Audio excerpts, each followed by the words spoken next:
The next group of injuries, which are infections and things that we would expect a little down the line.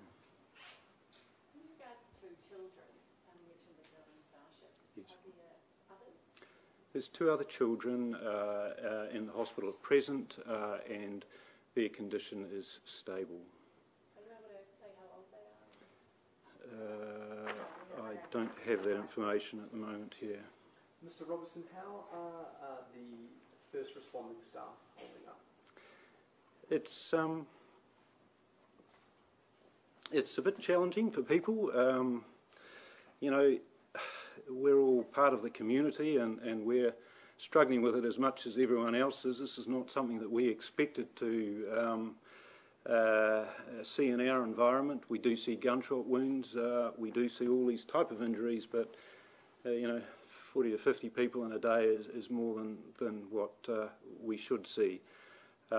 So our staff are doing remarkably well. Part of the reason that we are trying to take some of the pressure off the system through the week is to allow people to have a bit of a break. Most people cope with things pretty well when you're doing things. It's when you go home and you think about it that's when the issues start to declare themselves. What was their reaction like, do you think? Horror, stunned, anger. Those are the words that I've sort of had related to me at this point. When the news broke, how many more staff came in? How many have come away from holidays or leave? It's always difficult to know. The hospital's a fairly busy place at times, but in the emergency department, people kept arriving, and you know, that's a reflection of the people. You know, this is why people do medicine. It's why they come into a hospital. Practice. Their expectation is to do the right thing for people, so they come back, and where they can, that's what they did. You know, people. The timing of this incident, 1:45, Friday afternoon. You know, there are some training sessions that we use those sort of times for, so people are perhaps a little available for those things. People are perhaps, you know, in other capacities doing other things, and they generally will come into the hospital whenever there's a mass casualty event such as this occurs. Physically and emotionally, how tough are the days ahead? Physically, we've got people who are tired, and we are coping with that by cycling them through. People are having days on and days off, and that's part of our way of managing the fatigue portion of it. There will undoubtedly be, as we saw after the earthquakes, a delayed mental stress type response to this whole thing. People think about it, wonder if they could have done better, wonder if there are things that we could have done differently, and you know, that's the way things are always in medicine. You know, we have an audit cycle, we follow what we do, we see outcomes, and you wonder if there is an alternative pathway you could have taken. At the risk of asking a fairly gruesome sort of a question, what sort of, do you think the earthquake had any bearing on the way things were handled on Friday and Saturday? I don't think there's any doubt the earthquake did have a bearing on it. You know,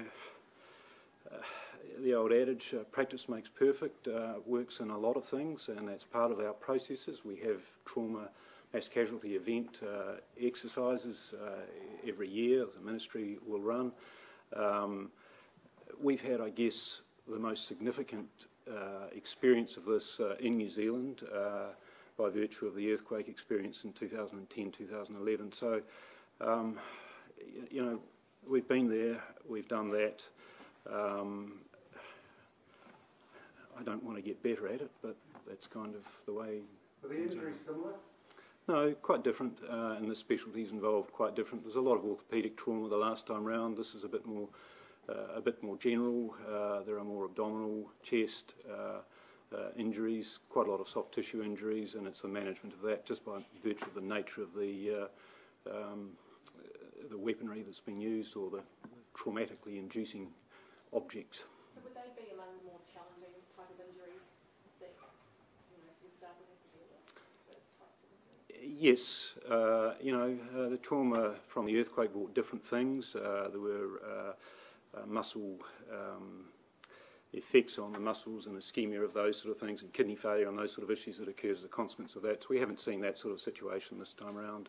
So the delayed, those sort of problems haven't occurred, but clearly more issues with bleeding, with wounds that are very complex, and lots of different systems that are involved. How important were first responders? Sorry. How important were first responders in terms of those vital early minutes, in terms of the condition people when they turned up at A&E? I guess that's reflected in the fact that we've had only one death in a patient that arrived at the hospital. Those who got here have a chance. Those who didn't get here clearly didn't have a chance. So we had patients that were delivered in cars. My understanding was certainly sitting upstairs and watching. There were people delivered in people's cars rather than ambulances. The ambulance started to arrive, and then lots of ambulances arrived after that over a period of time. What you were talking about the trauma that your staff go through. Obviously, as you were saying, when they're dealing with the mass casualties, it's almost like work mode. What are the biggest? What are the things that you're finding already are sort of starting to seep through? What is it that's sparking the trauma? Look, if you look at the different working groups, some people are used to seeing things. Surgeons see a bit of blood, we're used to that sort of thing. Our colleagues in the emergency department see different things. So different things affect people in different ways, but I think the magnitude of this is the thing that's the most significant issue for people. And it's just comprehending what is the incomprehensible, really, I think is what the major concern I would have. And on a similar point, obviously at the moment you're focusing on getting the patients better. Yes. But what sort of, once they're physically better, what sort of mental impact could this have on them, and what sort of things will you be looking out for? Yeah, that's a longer term sequelae of the thing, and again, we see that after the previous earthquake. These victims, there will be accident compensation support for all of those, all the patients involved with it. The staff involved with this, the hospital system has a system of dealing with or providing support for people should they have difficulties or concerns or worries about things, and that's already been activated at the present point in time. Do you think it has a harder impact on staff, the fact that this is a man-made mass casualty event, not a natural disaster? Absolutely, and that's kind of the factor that I think people had got their heads around the earthquake. That was something that we couldn't control. That occurred, and there are ongoing events with that. I mean, the earthquake wasn't just one earthquake; we had thousands of them, and so it was an ongoing sequence of events. But this is just a one-off thing, and thankfully that is the situation that it is. But it's that fact that someone has done this to our people, our friends, our colleagues. This is just unbelievable. Do you have protocol in place to deal with an event of this scale? Yes, there's a mass casualty incident protocol that we do have, and we use, and was followed through this process. Yes. Was that protocol improved by the earthquake? I mean, did you learn things from the earthquake that then? Because I'm assuming you must have had a massive protocol before the quake anyway. Yes. Every city does. But have you learned things since 2010 that may have helped and contributed to being able to deal with this week?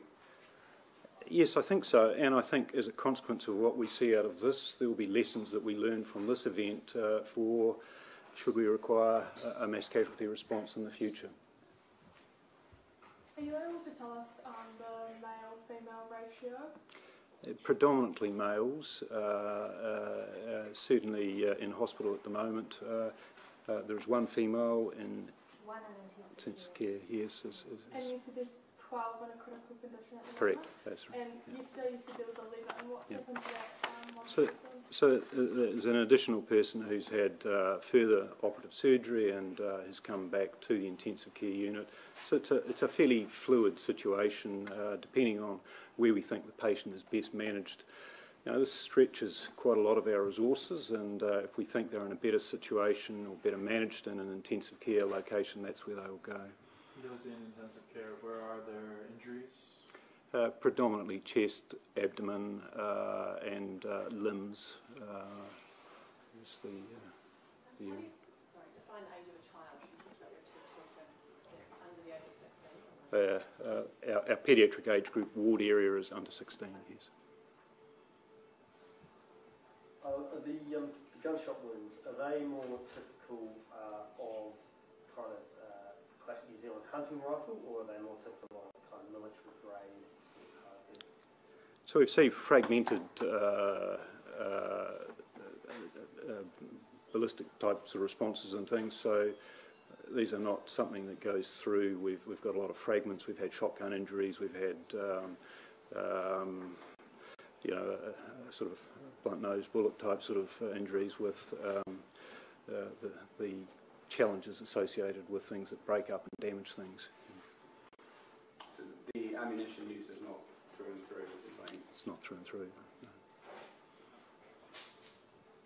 Okay, I think we're all done. Questions? Thank you. Thank you. Thank you very much. Good luck.